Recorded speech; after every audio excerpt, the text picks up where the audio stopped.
Hello everyone.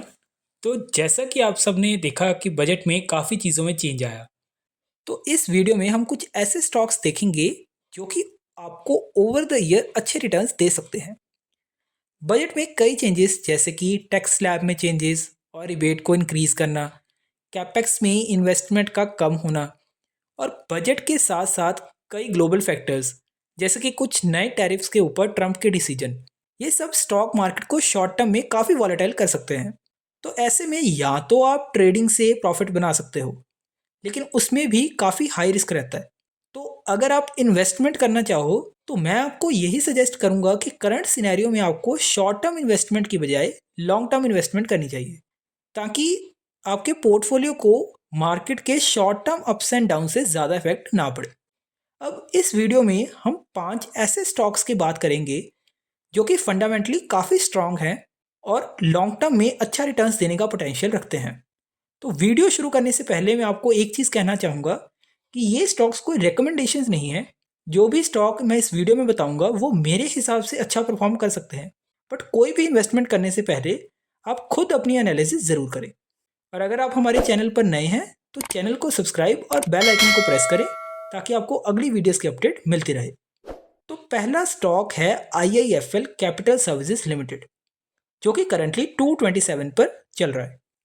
तो इस stock ने 2024 में 449 का हाई लगाया था और करंटली इसमें काफ़ी करेक्शन आ गई है।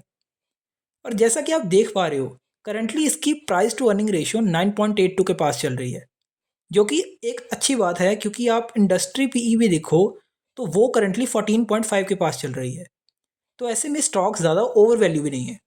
तो अब अगर हम इसके चार्ट को देखें तो स्टॉक अपने ऑल टाइम हाई से काफ़ी नीचे आ गया है और करंटली अपने सपोर्ट के पास है। तो इस वक्त इसे एक्युमुलेट किया जा सकता है।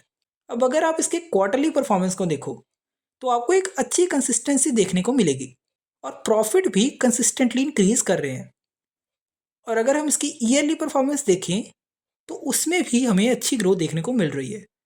अब अगर हम इसके पिछले 5 साल के स्टॉक में प्राइस की ग्रोथ को देखें तो ये स्टॉक 50 से 450 तक जा चुका है और करंटली 227 पर चल रहा है।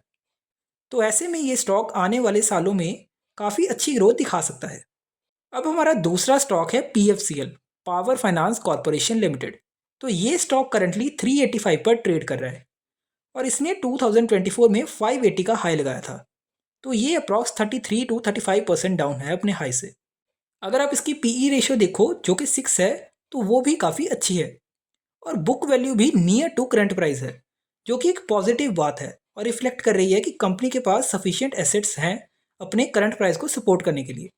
अब अगर हम इसके फाइनेंशियल्स देखें तो इस कंपनी ने कंसिस्टेंट सेल्स ग्रो दिखाई है और प्रॉफिट भी ग्रो कर रहे हैं। और अब अगर हम इसकी शेयर होल्डिंग पैटर्न की बात करें तो FIIs और DIIs की भी काफ़ी सस्टेन्ड होल्डिंग है, जो कि कहीं ना कहीं कंपनी के स्ट्रॉन्ग बिजनेस को रिफ्लेक्ट कर रहा है। तो ऐसे में स्टॉक में करंट लेवल्स पर भी बाइंग की अपॉर्चुनिटीज देखी जा सकती है। अब थर्ड स्टॉक है रिलायंस इंडस्ट्रीज। तो जैसे कि आप सबको पता है कि ये एक ब्लू चिप स्टॉक है, तो लॉन्ग टर्म इन्वेस्टर्स के लिए तो ये स्टॉक वैसे भी बहुत अच्छा है और करंटली ये आपको काफ़ी अच्छे डिस्काउंट पर भी मिल रहा है। तो फाइनेंशियली कंपनी स्ट्रांग है और कंसिस्टेंट ग्रोथ देखने को मिल रही है। लेकिन अगर आप कंपनी की बैलेंस शीट को भी देखो तो कंपनी अपना डेट रिड्यूस कर रही है और फिक्स्ड एसेट और इन्वेस्टमेंट को बढ़ा रही है, जो कि कंपनी के ग्रोथ पोटेंशियल को रिफ्लेक्ट कर रहा है।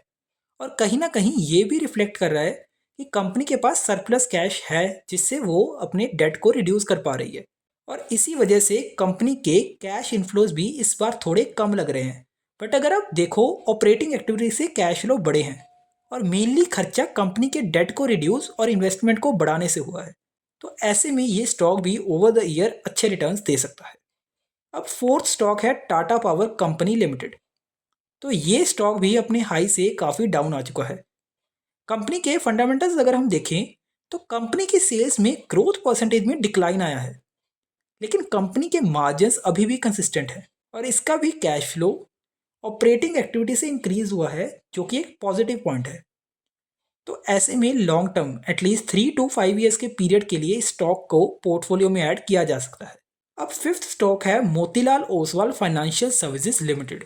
तो ये मेनली ब्रोकिंग कंपनी है और इसका स्टॉक करंटली अपने 52 वीक हाई से 40% डाउन है। लेकिन अगर आप कंपनी की पीई रेशियो देखें तो वो इसे काफ़ी अट्रैक्टिव बनाती है। अब अगर हम इसकी फंडामेंटल्स की बात करें तो कंपनी की सेल्स में काफ़ी अच्छी ग्रोथ दिख रही है। कंपनी के प्रॉफिट्स भी काफ़ी इंक्रीज करे हैं और कंपनी में प्रमोटर्स की होल्डिंग जो है वो भी काफ़ी अच्छी है, जो कि प्रमोटर्स का कंपनी के बिजनेस में एक स्ट्रॉन्ग ट्रस्ट को रिफ्लेक्ट कर रहा है। और एक और पॉइंट जो कि स्टॉक को इन्वेस्टमेंट पॉइंट ऑफ व्यू से काफ़ी अट्रैक्टिव बनाता है वो है कि कंपनी सिर्फ ब्रोकिंग बिजनेस में ही इन्वॉल्व नहीं है, बल्कि ये एसेट एंड वेल्थ मैनेजमेंट और हाउसिंग फाइनेंस में भी इन्वॉल्व है। और इसके पास 4,10,000 करोड़ का एयूएम है और उस पर भी ये काफ़ी अच्छा रिटर्न्स दे रही है। तो ऐसे में ये कंपनी भी लॉन्ग टर्म के लिए बहुत ही अच्छी कंपनी प्रूव हो सकती है और इसमें भी इन्वेस्टमेंट करना बहुत ही फायदेमंद साबित हो सकता है। तो ये थे आज के हमारे टॉप 5 स्टॉक्स, जिसमें मुझे लगता है कि आने वाले सालों में काफ़ी ग्रोथ पोटेंशियल दिख सकता है। लेकिन मैं दोबारा कहूँगा कि कोई भी इन्वेस्टमेंट करने से पहले आप अपनी एनालिसिस ज़रूर करें, ताकि आपको अपना रिस्क और रिवॉर्ड का पता हो। तो आज की ये वीडियो बस इतनी ही। अगर आपको वीडियो अच्छी लगे तो वीडियो को लाइक और चैनल को सब्सक्राइब और बेल आइकन को प्रेस करें, ताकि आपको अगली वीडियोस की अपडेट मिलती रहे।